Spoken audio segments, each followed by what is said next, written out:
this is a beginning of a program, not just a one-day webinar that we hope you get, and if you do, good luck. That's not what this is. This is the beginning. So with that in mind, Rick, I'm going to turn it over to you and let you get started. Okay, and can you see my slides, Alan? Yes. Slides and everyone else, if you can see, yeah, we got some nods. Yes. Okay, you got it. Looks like we're good. Okay, well, good afternoon. Again, as Alan mentioned, I'm Rick Slater, and I was with NASA for 31 years. About 27 of those years, I was in different technical areas. And the last 4 years, I was a small business specialist. And so that's how I got to know Alan. And so we had several conversations, and there were some things that we were doing that seemed interesting. So we decided to collaborate. And so one of the things that we wanted to do in the collaboration was to have one of the tracks of this Lunch and Learn series to be a NASA and NASA Primes. And it's gonna go beyond NASA and NASA Primes as we will start looking at other federal agencies and that. But what I'd like to do in this first, we've got two presentations, and the first one is kind of talk about what is this track going to do, what are we trying to do, and throughout all of this, we'd love to have your feedback on things that you would like to see, maybe a little different or extra, or ask the question, hey, are you going to be talking about this in the future? So we're always looking for feedback from folks. This introductory slide, we actually came up with our own logo for this, for the entire Lunch and Learn series, and we're calling it the Business Innovation Series. And I'll just point out the picture you see at the bottom of the moon, and I was asked which one it was, and I couldn't remember which actual Apollo moon mission it was. I believe that's John Young there, but what's interesting is what they did in shooting the picture from the moon was they had 10 different pictures that all had to be stitched together. And when we went digital back in the late 90s, we actually did about 20 of these pictures. And throughout the series, I'll try to share a lot of different NASA pictures and everything with you. But this turned out to be a really, this is one of my favorites.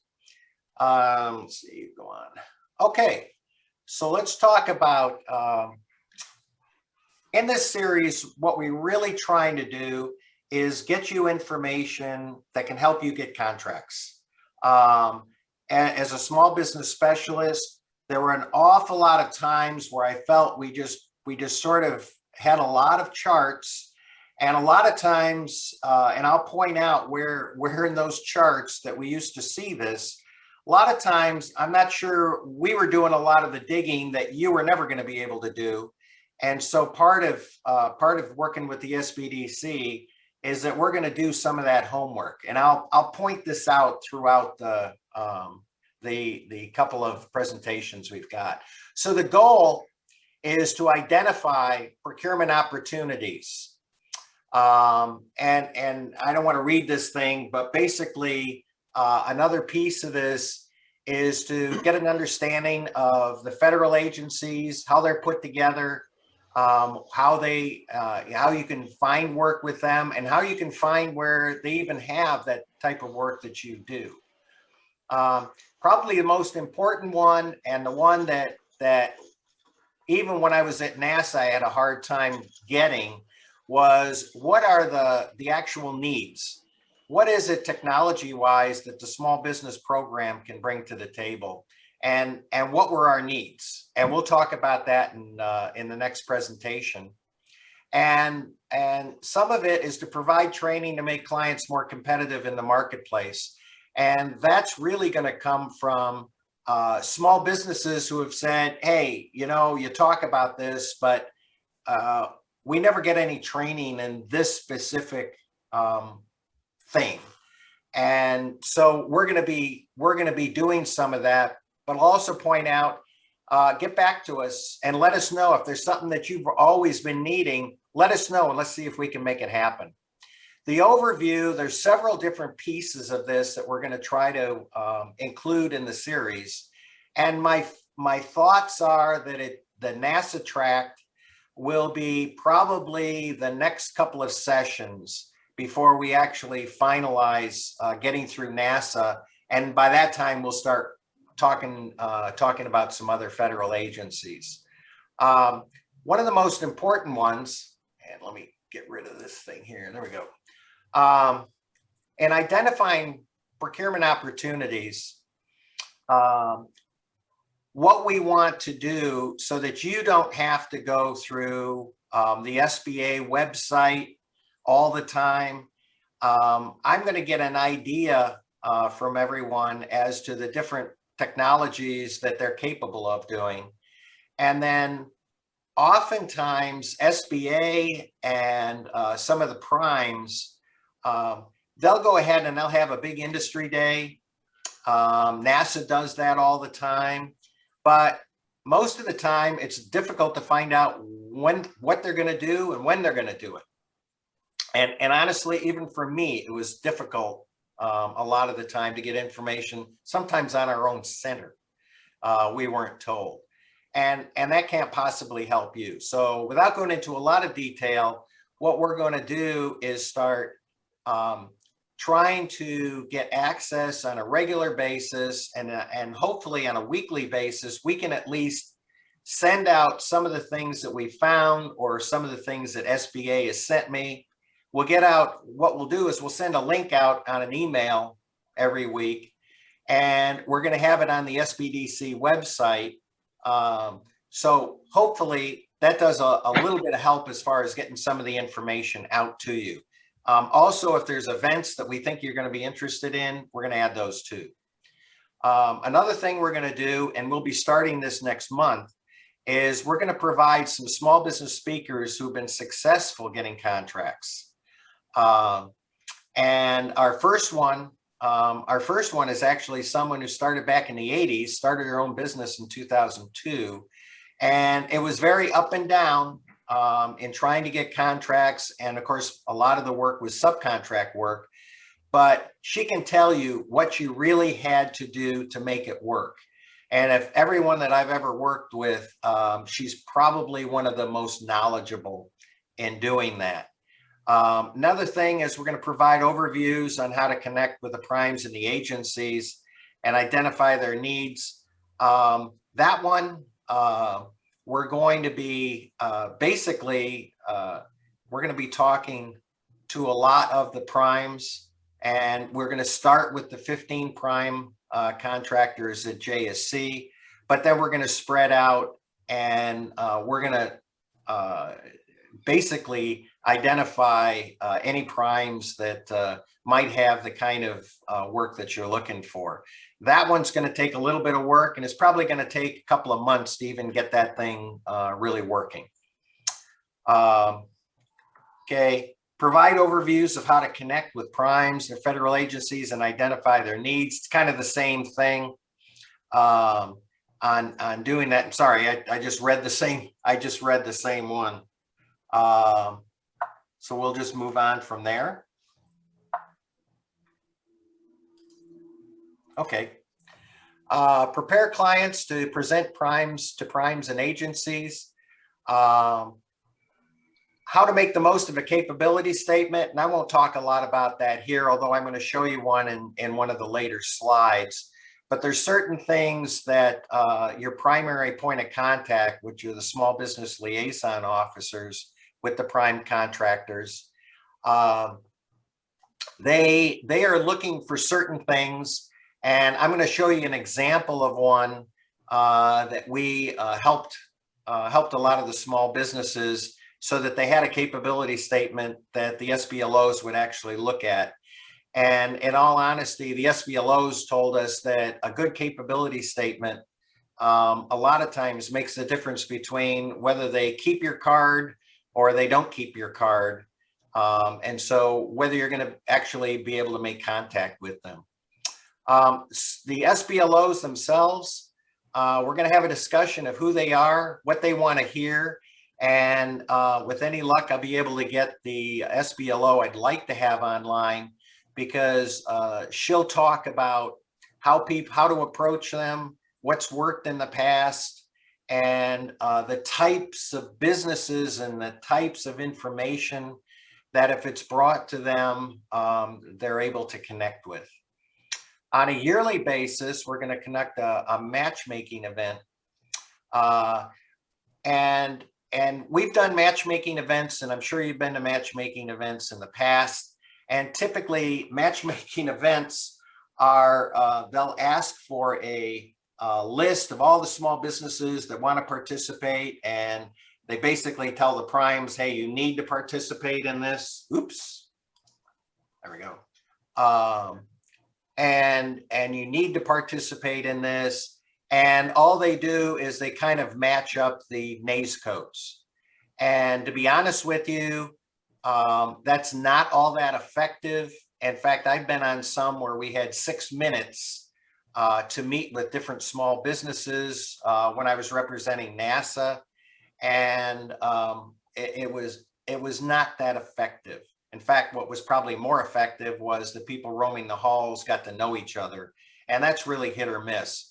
So we came up with, before COVID at NASA, we had come up with an idea that what we really needed to do was to meet with the primes and meet with some of the different NASA sections and establish what their real needs were and talk to the engineers.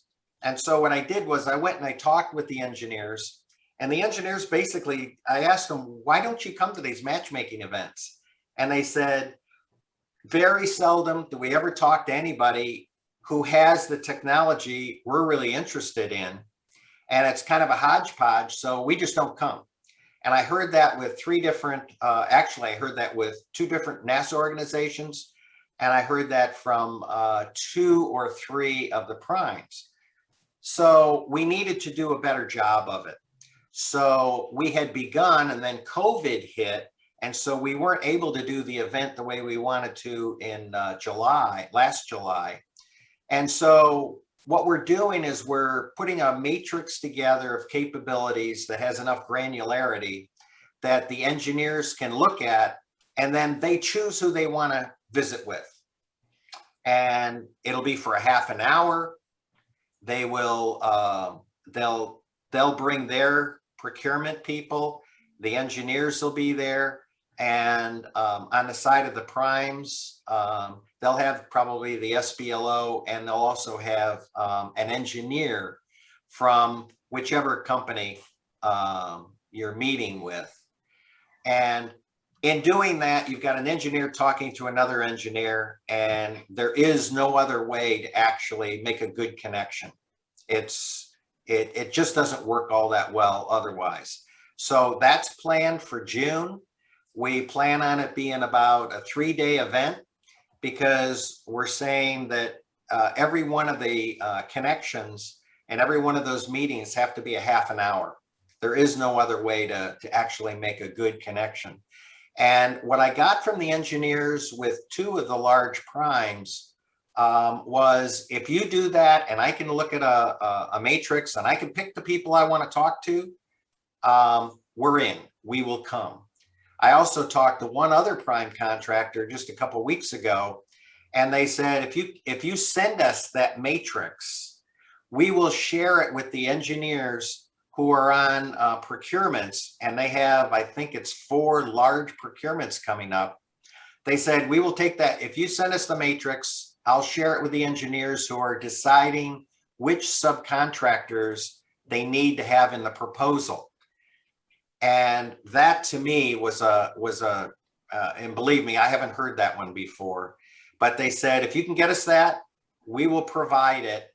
That's another way of making contact. And they would probably just, contact you directly. To do that, I've got to create a capability matrix.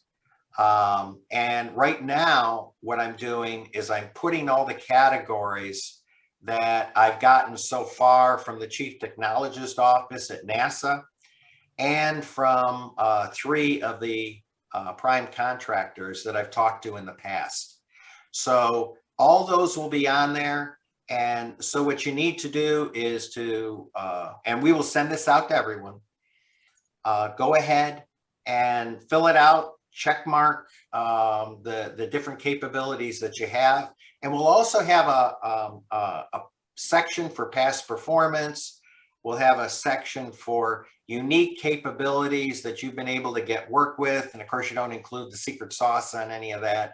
But we want to have enough information there that gets the engineer's attention. And that to me is the only way to do a matchmaking event. It's also much, much more difficult, but the results, I think the results will be much better.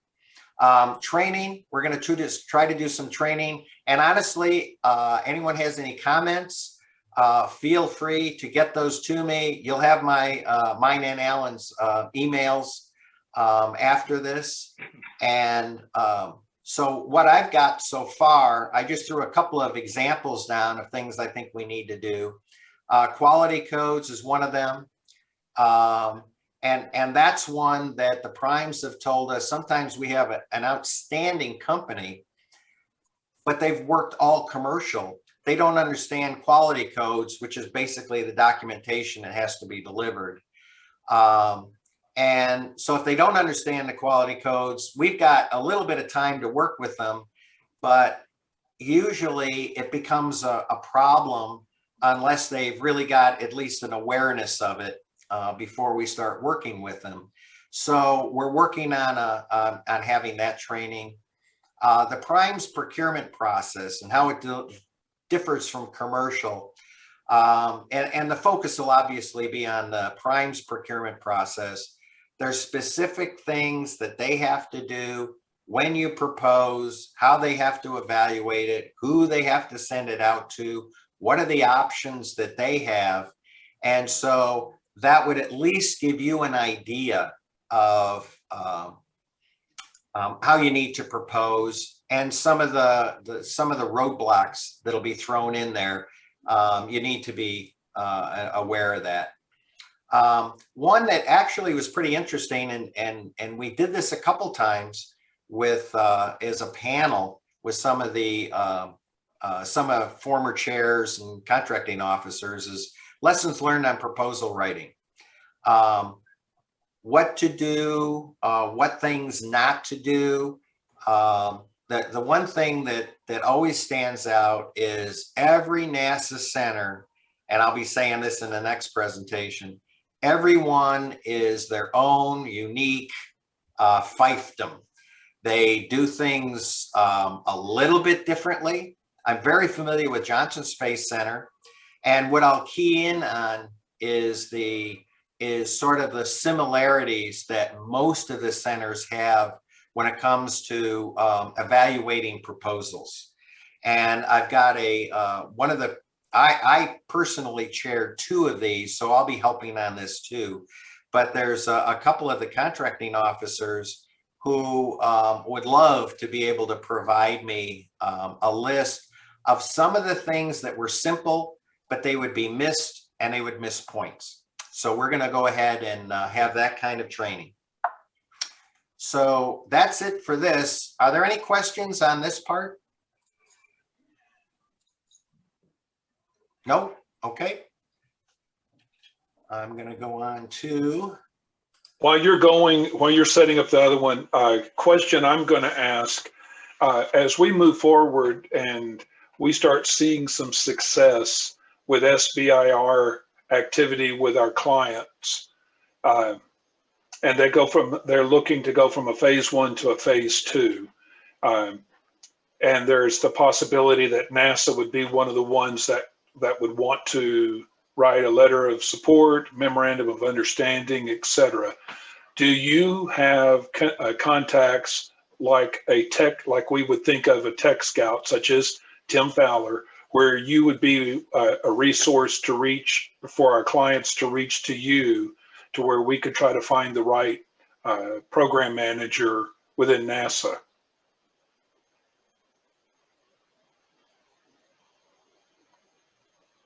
Rick?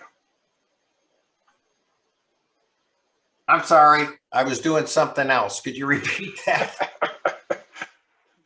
Um, so if we have, as we move forward and we have clients that end up with a phase one SBIR and they're looking for a sponsor, a memorandum of understanding, a letter of support to where they can go from phase one to phase two, would you be a good contact for NASA like as Tim Fowler would be for Space Force or Spacecom or for US Stratcom? Yes, I'd be a good contact. And what I don't know, I'll have to do some digging, or I'll find somebody who does have the answer who can get back with me. Good. Okay, good. All right, we're ready for you. Okay, all right. Sorry about that. I was writing. All right, so the second one, doing business with NASA, and the whole idea of this presentation is not to get too detailed. I'm going to try to keep it a fairly high level so you just understand how NASA is structured, how you can get information from NASA. What we're not going to get to is where you actually find out what the needs are. We'll talk about the Chief Technologist Office, where I will getting that information from, and that will happen next at our next session. So first thing, and we've got all our NASA small business specialists, and they are they're the door that's always open at each one of these different centers. And as I said before, every center is different. It has a different culture, right down to proposing. There tend to be different things about how you do that. They do their business somewhat differently. And if we get Denise on this next session, she'll go into a lot more detail about what it's like to deal with the different centers. But what I wanted to point out here was the centers are really different categories. And this chart right here is actually a little misleading because it looks like each one of the centers fit into a nice category, and they really don't. We've got research centers. Space centers are really operations centers. We have science centers. But if you look at between the research, the space, the ops, and the science, Goddard is probably all three. Johnson Space Center has a piece of all three. They may be primarily operations, but they also do research, and there's also a lot of science that goes in there. Jet Propulsion Laboratory, R&D Center is the way it was set up, years and years and years ago. But in reality, they're an ops center. They design, build, and put things on Mars. So they're a research, a science, and an operations center, along with being an R&D center. And basically, the contract itself for Jet Propulsion Laboratory goes to Caltech, and so they run it. Let's see. As far as how to get a hold of or start to get some information, these are the primary small business specialists at each one of the centers. The one I will point out, there's no sense in sending anything to, is going to be the bottom one, the NSSC with Troy Miller. That's primarily all the business of contracting is done there. So there's no contracts there that you would be talking to anybody about. And the generic email that's there, and if you notice, it's just basically the center, but it's a general email. Your best way to contact them and try to get some time to speak to them is to send an email to that address and say you would like to set up a courtesy visit to talk to someone.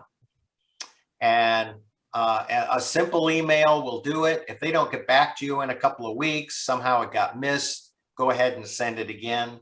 But that's your best bet. And the most information you're going to get is by setting up one of those courtesy visits. A little bit on the relevance of subcontracting at NASA. And they always like to point out that the Orion program, which is under Lockheed Martin, has had over 2,000 subcontractors. An enormous amount, about 10% of the dollars go to small business. And those are the NASA dollars, and they don't include NASA's primes. NASA primes have goals. And they have small business goals. They have a whole plethora of other goals like service disabled, hub zone, woman owned, and there's a couple of others. And they have to meet those goals.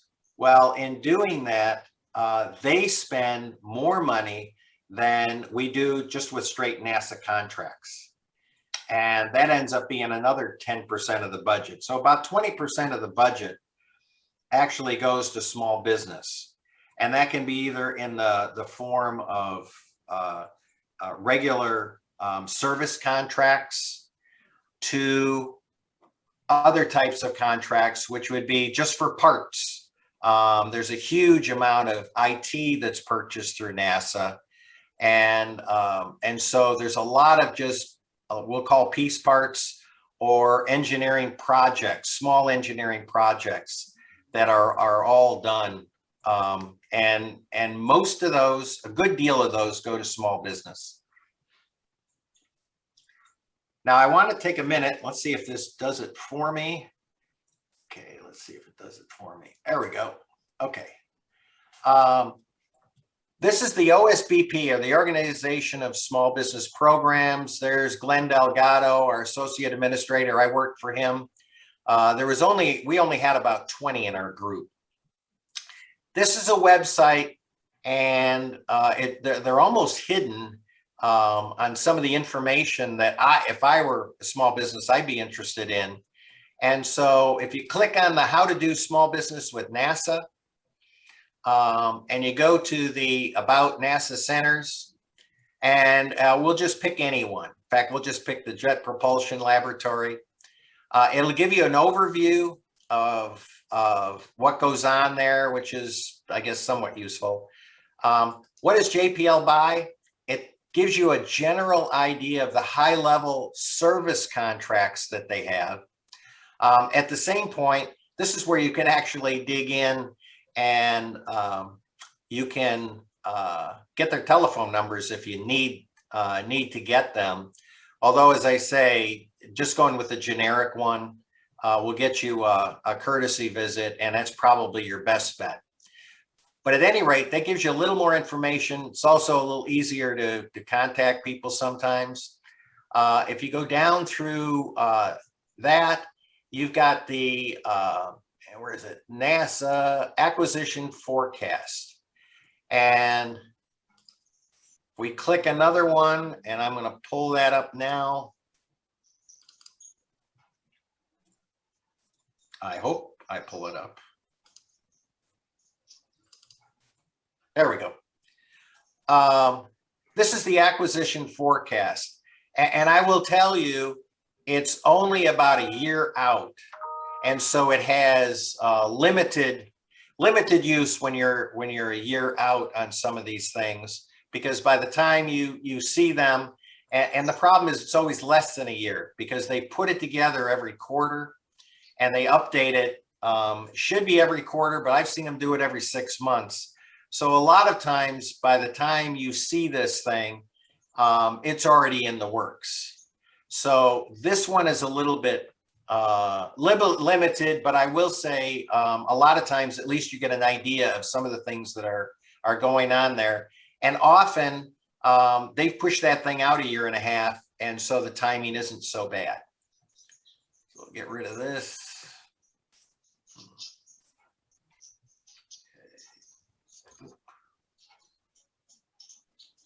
Okay, back it up a little.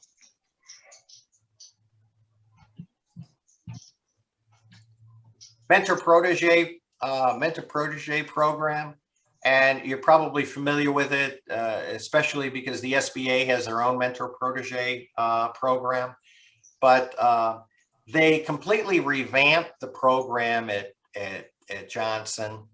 Well, actually, all of NASA. They redid the entire mentor protege program because it was very difficult. It took months and months and months and months to get the paperwork through the process.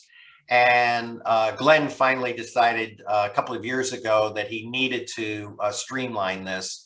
And so they've redone it. If you click on that, you'll get an idea of what the program is about. But the bottom line is, if you get with a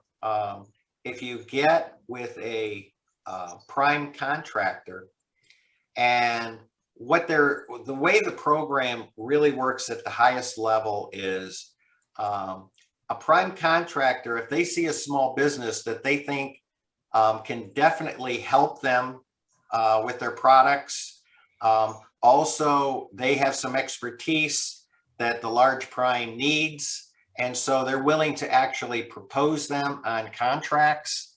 The program is set up so that when you enter into the program, the prime has to give you work. They also have a lot of things they would have if you're not that mature an organization in government contracting. They will allow you to attend meetings, and their whole job is to A, give you some business, but B, make you more competitive in working in the federal arena. So that's just a quick overview. We'll do a little more in one of the other sessions. SBIR, STTR, we're going to be talking about that. Of course, next week is when we kick off the SBIR Phase 3.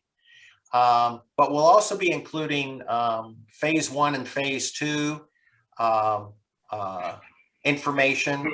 So I'm not going to go into it anymore, but next week we actually kind of kick that off. But if you want to know about NASA's, here's where you would find it. And there's some other information in the small business programs. These are just how they deal with veteran-owned businesses, service disabled, et cetera, et cetera. How to partner with NASA. There's information on partnering with NASA, but I'll be honest with you, what we're going to do in these sessions is to allow you to know where the opportunities are and where the needs are, so you can see if it's even worth pursuing. I won't go into any more of this, except that, I'll go back here. Okay. Good on that. So now I will.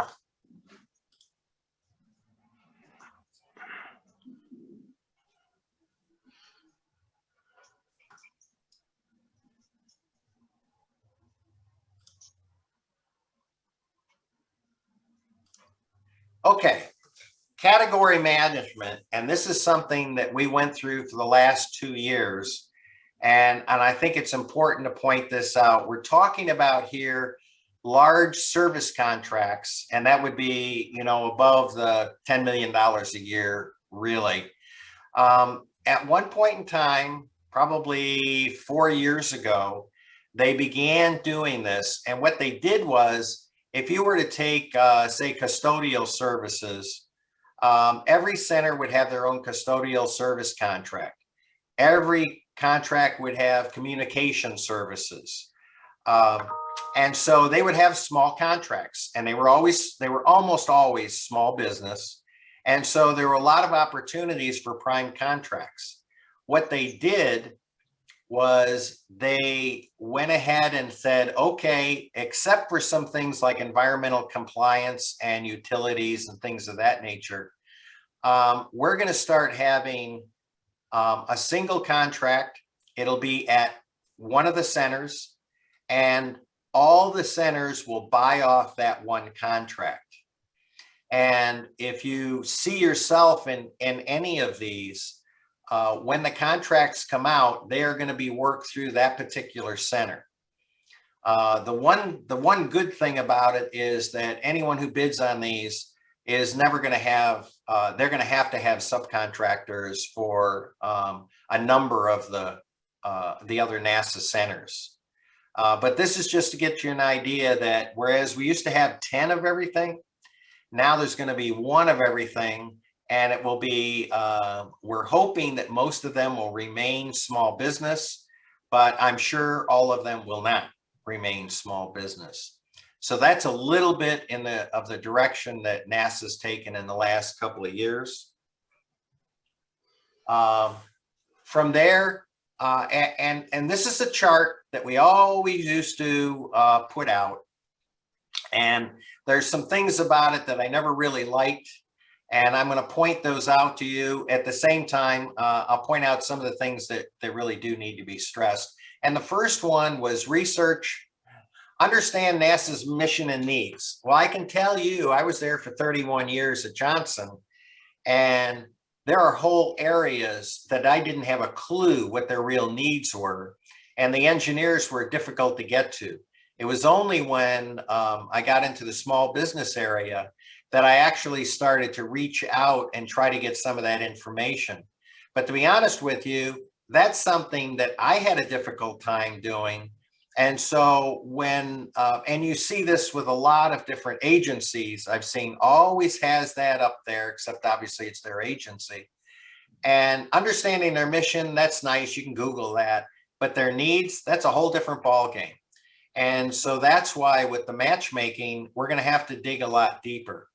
I've already talked to the chief technologist office at Johnson, and they're willing to share what they know about all of NASA, and obviously Johnson Space Center, they're going to have a better idea, and we'll be reaching out to the primes. But there's just very little chance that someone not having contacts inside the gate are really going to be able to get you a lot of that information. So that's something the SBDC and through this through our lunch and learns, that's what we're going to start providing.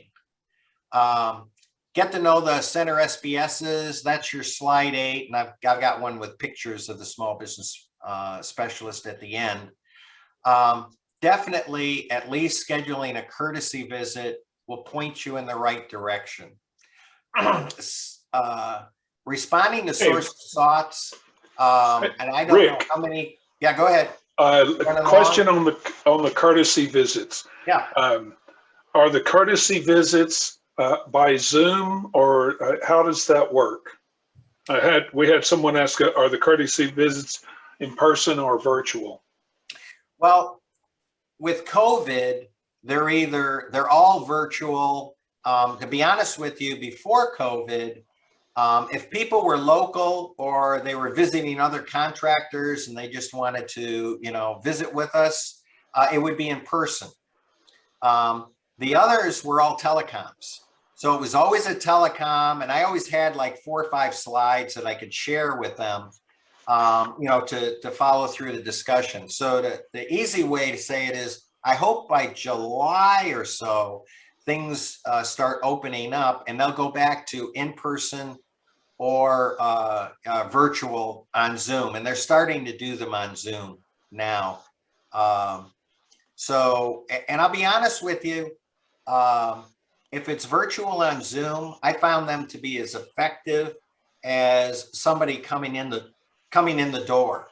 So it's always nicer to meet somebody, but I found that these days our conversations can be just as effective virtually. And we really push for that because small businesses can't afford to travel, to come in town for that type of thing. So if you try to set one up with them, worst case scenario is it'll be a telephone call, but that's still pretty effective, and they'll give you slides with the information that you need. So does that answer your question? Yes. I know COVID twists everything around. Although I will admit, COVID forced us to go, and we use Teams, or we used to use, when I was there, we used Teams.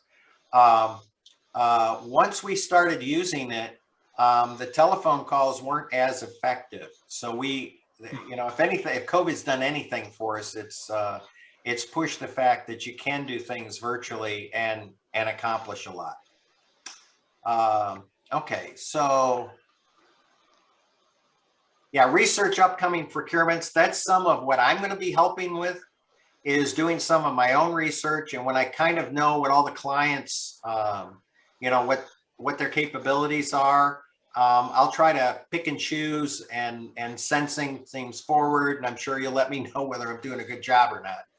And we'll try to do some of that picking for you. Think subcontracting. When it comes to NASA, very seldom have I ever seen a contract come up and somebody who's small business. I've never seen where somebody really just came in and got a contract unless they had actually been subcontracting for some other NASA folks, or it was another federal agency and they had enough experience. So your best bet is to always start by subcontracting. And if you ask any of the successful small businesses that have worked with Johnson, they're going to tell you that, and I'm sure Denise is going to emphasize that. Registering on the vendor database, and at the bottom there's a JSC vendor database. We set that up, oh gosh, about 7-8 years ago. It's good to be on there, and it does get shared by some of the large prime contractors. We'll share it with them when they want it. And in general, it was to look for subcontractors for procurements. And let's see, network, virtual or in person.